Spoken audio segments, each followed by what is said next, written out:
Listo, chicos. Bueno, de nuevo bienvenidos. Entonces vamos a comenzar con la descripción de derivadas. ¿Listo? Entonces, si leímos los recursos, lo que decía sobre la derivada, nos dice que la derivada es la pendiente a la recta tangente en un punto, ¿cierto? ¿Qué se entiende ahí? Pendiente a la recta tangente a un punto. ¿Qué entienden ustedes por esa expresión? Alguien que me diga. ¿Qué se entiende de ahí? Pendiente de la recta tangente a un punto. ¿Sí les dice algo de qué es la derivada? No es muy claro, ¿verdad? Dime, Andrés,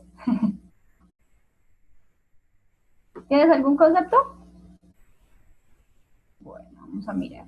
Pues primero me dice que eso se aplica a una función, ¿no? Pendiente a la recta tangente a un punto, pero ¿a un punto de quién? Yo le saco la derivada a una función.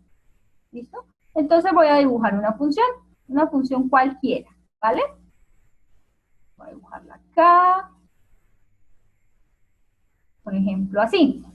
Esa va a ser mi función, una función f de x, ¿listo?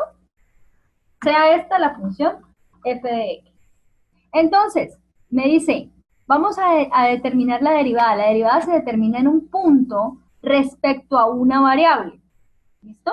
En este caso, vamos a analizar respecto a la variable x. ¿Cómo se comporta respecto al eje x? ¿Listo?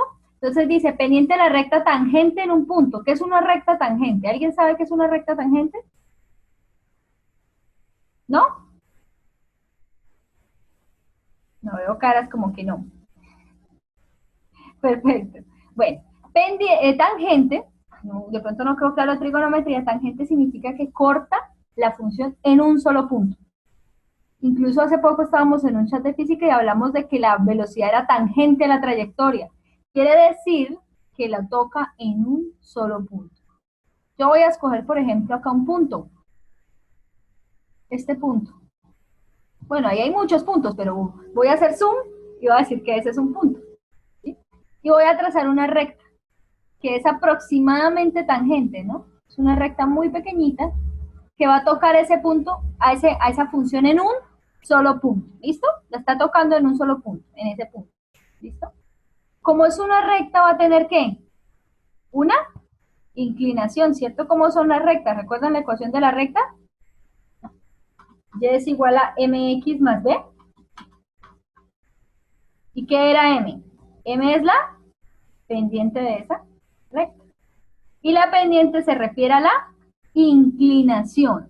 Es decir que técnicamente la derivada lo que me está describiendo es la inclinación de esa recta en un punto.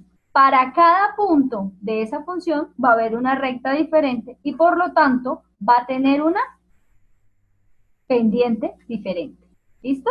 Es decir, es como si ustedes trazaran muchas rectas, una por cada punto. Una recta por cada punto que le pertenece a esa función. Saldrían muchas, ¿verdad?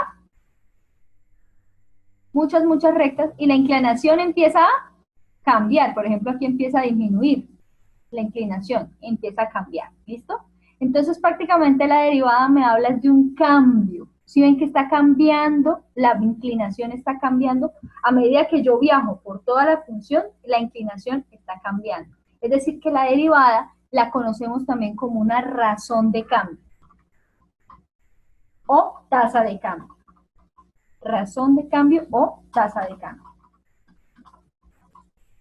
Entonces me va a servir en la vida real para conocer cómo se comporta una función. Nosotros muchas veces vemos funciones, pero no le vemos la importancia que tiene la función. La función es un modelo matemático de un proceso de la vida real. Por ejemplo, las ecuaciones de los gases son funciones, ¿cierto?